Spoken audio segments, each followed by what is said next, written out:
জানেন কি ঘটেছিল 360 সেকেন্ডে? যখন আবুধাবির তপ্ত মরুজরে একা একাই দাপিয়ে বেড়ালেন এক জাদুকর। মাত্র 6টি বল আর তাতেই তাসের ঘরের মতো ধুলোয় মিশে গেল 20 বছরের ধম্ব। ক্রিকেট বিশ্ব আজ স্তব্ধ হয়ে দেখলো একজন মুস্তাফিজ যখন ফুঁসে ওঠেন তখন মাঠটা আর খেলার মাঠ থাকে না, ওটা হয়ে যায় বদ্ধভূমি। স্কোরবোর্ডের দিকে তাকান, গলফ জায়ান্ট তখন দাপুটে মেজাজে। উমর জায়ার জেমস বিন্স ব্যাটে আগুন জ্বলাচ্ছেন। আবুধাবির স্টেডিয়ামের বাতাসে তখন জয়ের সুবাস। দুবাই ক্যাপিটালস তখন দিশেহারা। কাপ্তান নিরুপায় হয়ে বল তুলে দিলেন এক সাইলেন্ট কিলারের হাতে। তিনি হলেন মুস্তাফিজুর রহমান দা ফিজ। রান আপ শুরু করার আগে তার চোখে ছিল শিকারী নেকড়ের চাহনি। গ্যালারিতে তখন পিন পতন নীরবতা। সবাই কি বুঝতে পেরেছিল একটু পরেই ইতিহাস লেখা হতে যাচ্ছে?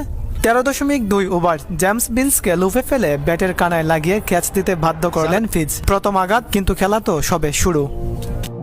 13.4 ওভার উমর জায় যিনি ধ্বংসলীলা চালাচ্ছিলেন। মুস্তাফিজের সেই বিষাক্ত অফ কাটারে অসহায় আত্মসমর্পণ করলেন। স্টাম্প উড়ে গেল, কিন্তু ফিজের মুখের সেই শান্ত হাসি যেন বলছে ছবি তো আবি বাকি হ্যাঁ। পরের বল 13.5 ওভার ডিকশন আসলেন আর গেলেন। স্টাম্পের বেল কোথায় উড়ে গেল মুস্তাফিজ নিজেও বুঝতে পারলেন না। 1 ওভার আর 3 উইকেট। মাত্র 4টি বলের ব্যবধানে পুরো ম্যাচটা চিনিয়ে নিলেন বাংলাদেশের এই বাঘ। এটাকে ক্রিকেট বলবেন নাকি হলিউডের কোনো থ্রিলার মুভি? যারা বলেছিলেন মুস্তাফিজ ফুরিয়ে গেছেন, যারা বলেছিলেন তার কাটার এখন ভূতা, তারা আজ কোথায় লুকাবেন? মুস্তাফিজের এই কামব্যাক শুধু উইকেট নেওয়া নয়, এটা হলো সমালোচকদের গালে এক সপাটে চড়।